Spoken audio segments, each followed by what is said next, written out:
Yo, what's going on everybody? It's your boy Naruto Explain here, bringing you guys another Boruto discussion based on the events of Boruto Chapter 45. So obviously, if you're an anime only fan, this is the time of the month where a lot of the content on the channel is going to be spoiler heavy. So I thank you for your support. Over 80% of the content is spoiler free. There are over 600 videos on this channel. So if you go to the playlist section on the YouTube channel, I'm sure you'll find something in one of those playlists that you've not seen before. I thank you for your support. But with that being said, if you're still here, I'm gonna assume you're okay with me talking about spoilers. So at the end of the last Boruto chapter, Kashin Koji has a line. It's a throwaway line, but it's very huge, which is he tells Jigen that, look, I was designed specifically to kill you. And the thing that really got to me, okay, the thing that really got to me is the fact that we're in a situation where we could potentially see Jigen have his weaknesses exploited. That is something we could see. Kashin Koji could do that. And given the fact that Naruto and Sasuke are watching this fight because of what's going on, because Koji's Toad is sending the whole fight in real time to Amado's glasses that are projected on the wall, it does give Naruto and Sasuke the opportunity to gather more intel on Jigen, because as we all know, Jigen made them special victims units victims. But at the same time,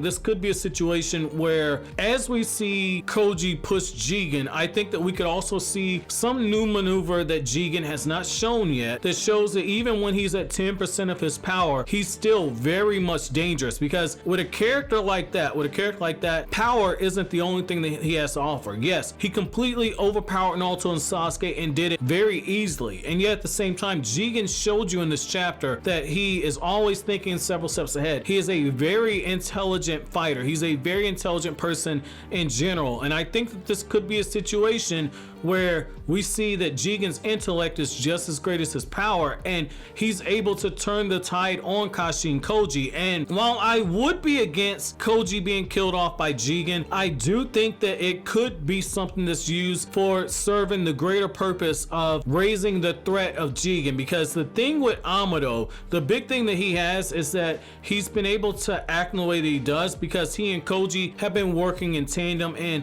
they've been gathering the information and everything. And it's one of those things where if Amado loses Koji, it raises the stakes for everything it risks for Amado, because Naruto would have seen in real time that Jigen knew that Amado and Koji are working together. Jigen is gonna come after Amado, and whatever information he gives him, Naruto's gonna have to protect him, all that more reason. But it also gives you something to where now you know that Jigen isn't just this super powerful fighter, but he's also an intelligent fighter, that even when you think that you got him in the bag, he's still got a few tricks up his sleeve. Now, the other thing is, I definitely think that killing a character like Kashin Koji that's been around for a while, I think that this could be something that gives the Boruto manga another jump, and give it another jolt, if you will, okay? Because we're in a situation now where, yes, the Boro versus Team 7 fight, that was really awesome. Naruto versus Jigen, that was really awesome. But you're in a situation where you got your foot on the gas. You need to go ahead and press down on the pedal right now. You need to press down on the pedal, and you need to go even further. And I think that getting rid of a character that's popular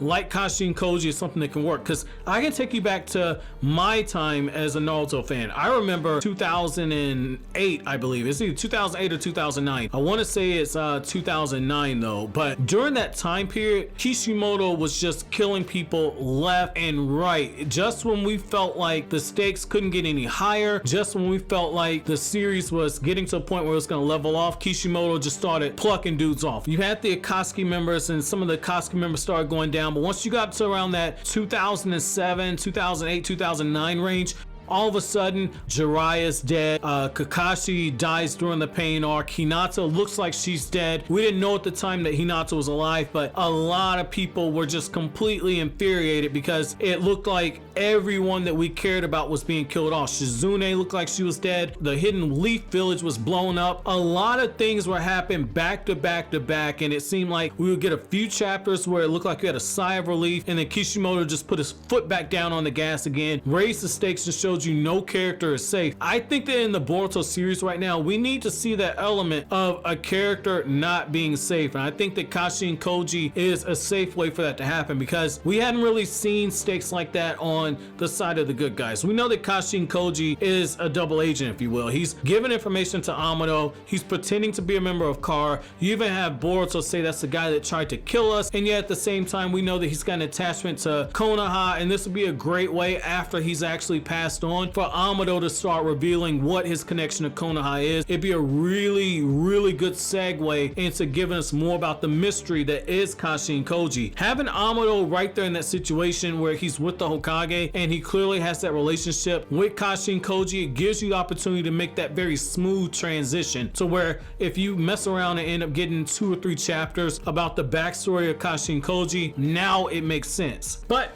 I want to know from you guys, how do you guys feel about that possibility? But as always, guys, if you like anything I had to say, don't forget to comment, rate, subscribe, and share. Thank you so much for watching on to the end. Have an awesome day, guys.